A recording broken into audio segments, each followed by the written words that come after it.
So, gawa tayo ng sumo.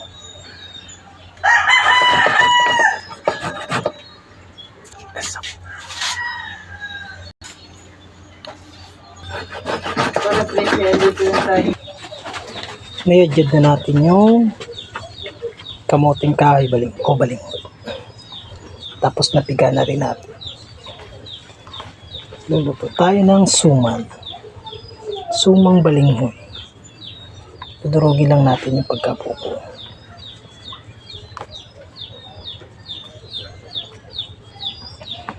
Talagyan na natin siya ng arniba.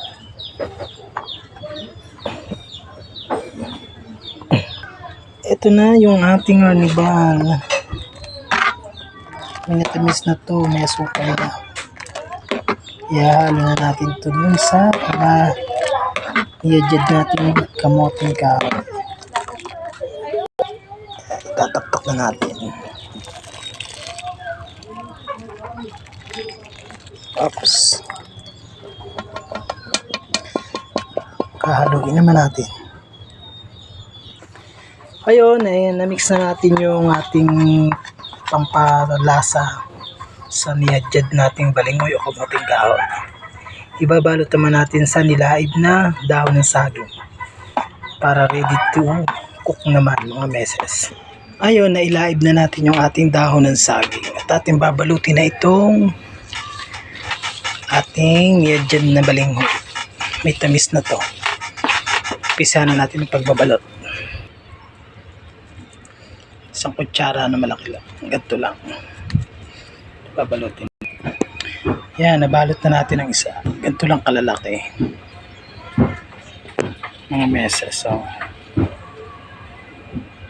sumang balinghoy. Tayo nagbabalot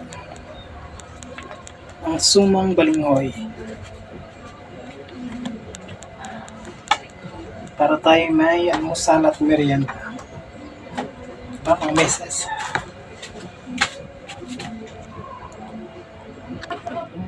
Ayan na, tapos na, nabalot na natin. Lalagay naman natin sa kaserola o kawa. At ating lulutuin na. Lalagay na natin dito isa-isa. Dito natin lulutuin mga meses. Okay na, naipatas na natin. Isasaklang na natin, tatakpan natin ng dahon ng saging itong ibabaw. Ayan na, nakasaklang natin. Tayo na lang natin. Babay mo na mga meses.